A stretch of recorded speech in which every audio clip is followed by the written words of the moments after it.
Communist party ഒരു party എന്ന നിലയിൽ അവർ ചില നിലപാടുകൾ എടുക്കുന്നു, അത് സഭയ്ക്ക് അതിനോട് എതിരുണ്ട് എന്നുള്ളത് മനസ്സിലാക്കാം. പക്ഷേ സഭയുടെ ഭാഗത്തുനിന്ന് ചില പ്രകോപനങ്ങൾ ഉണ്ടാവുന്നു എന്ന് അങ്ങ് വിലയിരുത്തിയിട്ടുണ്ടോ? ഇപ്പോൾ വിമോചന സമരത്തിൻ്റെ 50-ാം വാർഷികം ആചരിക്കാൻ സഭ തന്നെ മുന്നിട്ടിറങ്ങുകയാണ്. അതൊരുതരം പ്രകോപനമല്ലേ? ഞങ്ങൾക്കൊരു ആഘോഷമൊന്നുമില്ല. ഞങ്ങൾ ജയിച്ചതിലോ അല്ലെങ്കിൽ കമ്മ്യൂണിസ്റ്റായിട്ട് തോറ്റയിലോ ഒന്നും ആഘോഷമൊന്നുമില്ല. ഞങ്ങൾ അവരെ സ്നേഹിക്കുന്നുണ്ട്. അവരുടെ കമ്മ്യൂണിസ്റ്റുകാർ തോറ്റാൽ ഞങ്ങൾക്ക് മാനുഷികമായിട്ട് പറയുകയാണെങ്കിൽ ഞങ്ങൾക്ക് ഒരു വിധത്തിൽ പറഞ്ഞാൽ അവരോട് സഹതാപമുണ്ട്. കാരണം ഒരു യഥാർത്ഥ കത്തോലിക്കൻ അവരെ സ്നേഹിക്കുമെന്നാലും അല്ലേ. അപ്പോൾ ഞങ്ങൾ ജയിച്ചു നിങ്ങൾ തോറ്റു എന്നുള്ളൊരു ഒരു മനോഭാവത്തോടെ അല്ല കത്തോലിക്ക സഭ ഈ വിമോചന സമരത്തെക്കുറിച്ചൊക്കെ ഓർമ്മിക്കുന്നത്. പാർട്ടി റൂളിനെതിരായിട്ടൊക്കെയാണ്, ഡെമോക്രസിക്ക് വേണ്ടിയൊക്കെയാണ് നമ്മളന്ന് ചെയ്തത്. അതൊരു നല്ല കാര്യമായിരുന്നു. ആ നല്ല കാര്യത്തിൻ്റെ 50-ാം വാർഷികം ആഘോഷിക്കുന്നത് ഞങ്ങൾ വിജയക്കൊടി പറപ്പിക്കാനൊന്നുമല്ല. ഞങ്ങൾക്ക് ഇപ്പോഴും കമ്മ്യൂണിസ്റ്റുകാരോട് സ്നേഹമാണ്, വളരെ സ്നേഹമാണ്. UDFനോടും സ്നേഹമാണ്. തെരഞ്ഞെടുപ്പ് പരാജയത്തിൻ്റെ തൊട്ട് പിന്നാലെ വരുമ്പോൾ അത് പരാജയപ്പെട്ടവരോട് വീണ്ടും കാണിക്കുന്ന ഒരു അതിക്രമം പോലെ തോന്നുമോ? ഓഹോ, അങ്ങനെയൊക്കെ ചിന്തിക്കുകയെന്ന് പറഞ്ഞു കഴിഞ്ഞാൽ പിന്നെ നമുക്കൊന്നും ചെയ്യാൻ പറ്റില്ല. ഇപ്പോൾ ഈ ഇലക്ഷൻ ടൈമിലായിരുന്നു 1959 വിമോചന സമരത്തിൻ്റെ 50-ാം വാർഷികം. സാധാരണ നമ്മൾ 50-ാം വാർഷികം, 25-ാം വാർഷികം, 100-ാം വാർഷികമൊക്കെ ആഘോഷിക്കാറുണ്ട്. ഇത് രണ്ടും കോയിൻസൈഡ് ചെയ്യുന്നുള്ളത് ഒരു ഇതല്ല.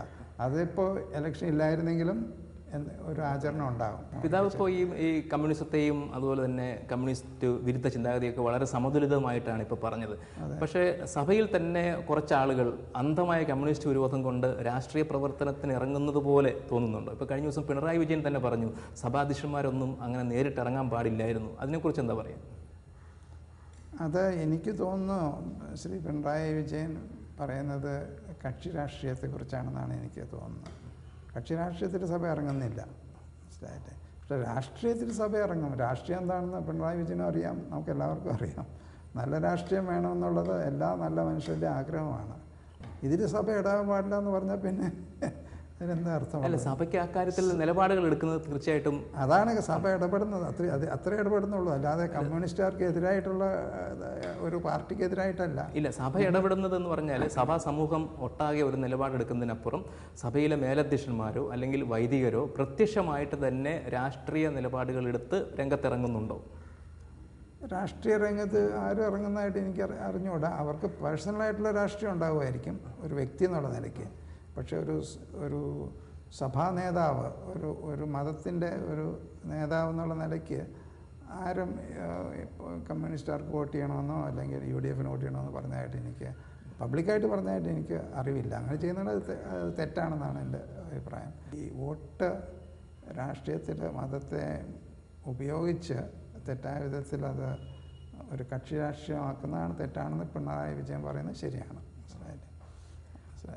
വ്യക്തിപരമായിട്ട് ഇപ്പോൾ പിതാവിന് ഇടതുപക്ഷത്ത് രാഷ്ട്രീയത്തെക്കുറിച്ച് നമ്മൾ പാടില്ല എന്ന് പറയാം. വിദ്യാഭ്യാസത്തെക്കുറിച്ച് സഭയ്ക്കൊന്നും പറയാൻ പാടില്ല, രാഷ്ട്രീയത്തെക്കുറിച്ച് പറയാൻ പാടില്ല.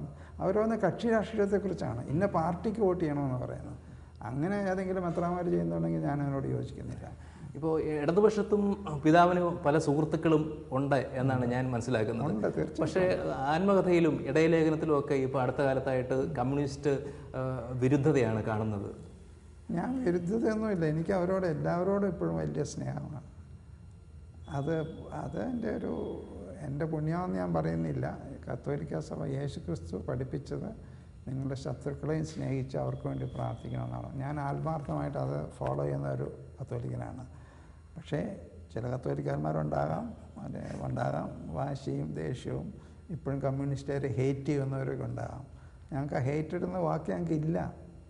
അതായത് യേശുവിൻ്റെ പഠനത്തിലില്ല ഹെയ്റ്റ് എന്നുള്ളത്. ഒരു സഹോദരനെ ഹെയ്റ്റ് ചെയ്യുക എന്നുള്ളതില്ല, മനസ്സിലായില്ലേ. അപ്പോൾ ആ ഹെയ്റ്റഡും വാശിയും ദേഷ്യമുള്ള കത്തോലിക്കരുണ്ടാവും, ചിലപ്പോൾ അച്ഛന്മാരുണ്ടായിരുന്നു വരും. പക്ഷെ അതൊന്നും കത്തോലിക്ക സഭയായിട്ട് കുറ്റപ്പെടുത്താം. കത്തോലിക്ക പഠനത്തിന് വിരുദ്ധമാണ് അതൊക്കെ. ഈ ശത്രുക്കൾക്ക് വേണ്ടി പ്രാർത്ഥിക്കുന്നത് പോലെ മിത്രങ്ങൾക്ക് വേണ്ടിയും പ്രാർത്ഥിക്കുന്നുണ്ട്. ഉണ്ട് രണ്ടുപേർക്കും ഉണ്ട്. എനിക്കങ്ങനെ മിത്രങ്ങളും ശത്രുക്കളൊന്നും ഇല്ലല്ലോ. എല്ലാവരും എൻ്റെ മിത്രങ്ങളാണ്, മനസ്സിലായില്ലേ. പക്ഷേ എല്ലാവരും ചെയ്യുന്നത് ഞാൻ അപ്രൂവ് ചെയ്യുന്നില്ല, മനസ്സിലായില്ലേ. ഇതാണ് നമ്മൾ കത്തോലിക്ക സഭ വാസ്തവത്തിൽ അതിൻ്റെ യഥാർത്ഥ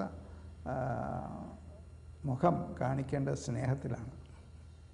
അത് മാർക്സിസ്റ്റിനോടുള്ള സ്നേഹവും എൻ്റെ പല മന്ത്രിമാരും എൻ്റെ നല്ല സ്നേഹിതന്മാരാണ്. പിതാവ് ഒരിക്കൽ പറഞ്ഞു, ജനസേവകൻ ആയ ഒരു ഹിന്ദുവും ജനസേവകനല്ലാത്ത ഒരു കത്തോലിക്കനും കൂടി തെരഞ്ഞെടുപ്പിൽ മത്സരിച്ചാൽ ആ ജനസേവകനായ ഹിന്ദുവിനെ വോട്ട് ചെയ്യുള്ളൂ എന്ന് പറഞ്ഞു. ഞാൻ മറിച്ചൊരു ചോദ്യം ചോദിക്കട്ടെ, അതായത് ജനസേവകനായ ഒരു നിരീശ്വരവാദിയും ജനസേവകനല്ലാത്ത ഒരു ഈശ്വരവിശ്വാസിയും കൂടെ തെരഞ്ഞെടുപ്പിൽ മത്സരിച്ചാൽ പിതാവ് ആരെ പിന്തുണയ്ക്കും?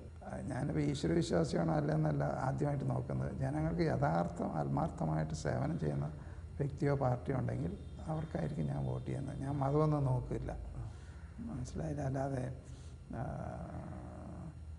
ഒരു നിരീശ്വരൻ ഒരു ആത്മാർത്ഥമായിട്ട് അവന് ഈശ്വരൻ്റെ വിശ്വാസമില്ലെങ്കിൽ അവനെ വെറുക്കേണ്ട യാതൊരു ആവശ്യവുമില്ല.